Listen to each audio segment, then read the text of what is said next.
السلام عليكم ورحمة الله وبركاته. اللهم صل وسلم وبارك على سيدنا محمد. ازيكم عاملين ايه؟ منورين مطبخ نونو. النهارده هنعمل اكله من ألذ الاكلات. تعالوا نشوف المقادير مع بعض. معايا فاصوليا خضراء، فلفل رومي واحد احمر واحد اصفر، قرنين فلفل اخضر، ومعايا زبده، ومعايا بطاطس وبصل وتوم، فصين توم، ومعايا جزر وطماطم وكوسه، واللحمه معانا شرايح، والتوابل ملح وفلفل اسود والسبع بهارات وروزميري. هنحط الزبده، هقوم حاطه اللحمه مشوحاها زي ما انتم شايفين كده، واول ما تتكرمل من الجناب زي ما انتم شايفين وتدي اللون الكرمله، هفضل اشوحها كده زي ما انتم شايفين كده لحد درجه الكرمله اللي انتم شايفينها دي. وبعد كده هقوم مطلعه اللحمه كلها، وهنا معايا حته الدهنه دي، معايا كام حته سمينه كده حطاها عشان خاطر تعمل الصينيه الورقه اللحمه تبقى طعمها حلو. كانت طعمها تحفه والله، جربوها مش هتندموا. هقوم مطلعه اللحمه كلها وهقوم حاطه الخضار.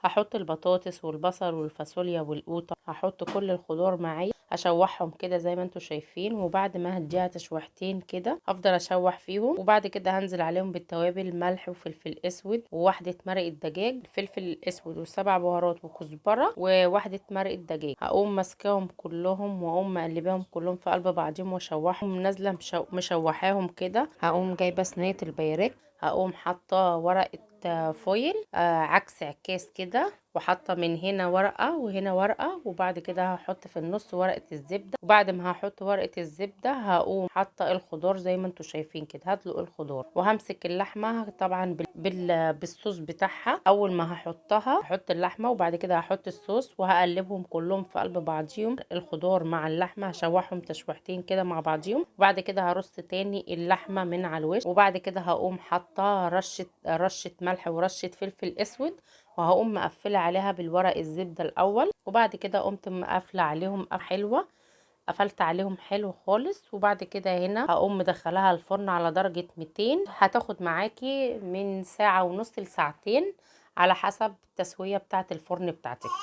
وبعد كده هنعمل الرز مع بعضنا. الرز الابيض هجيب الزبده هشوحها، وبعد كده هقوم حاطه الرز ومشوحاه، وبعد كده هنزل عليها بمعلقه خل. هقوم جايبه الرز، وبعد كده قبل ما اشوحها هحط الملح، وبعد كده هحط واحده مرق دجاج، واحط رشه فلفل اسود. وبعد كده شوحتهم كلهم في قلب بعضيهم وقمت مشرباه الرز زي ما انتم شايفين كده. وهنا هوريكم ورقه اللحمه اول ما طلعت من الفرن. زي ما بشيل الورق السيرفر، وبعد كده شلت الورق الزيت، وبعد كده ده منظرها زي ما انتم شايفين كده. كان طعمها. ما تنسوش تعملوا لي لايك وشير وسبسكرايب، وتقولوا لي متابعيني من انهي بلد، ويا ريت تشاركوا الفيديو عشان الكل وكده. بعد ما خلصنا وصفتنا بتاعت النهارده، وده الشكل النهائي لاكلتنا. اتمنى تجربوها، تقولوا لي رايكم في الكومنتات. استنوني الفيديو الجاي بوصفه جديده ان شاء الله. ولو حابين نعمل لكم اي نوع وصفه انتوا عايزينها قولوا لي في الكومنتات.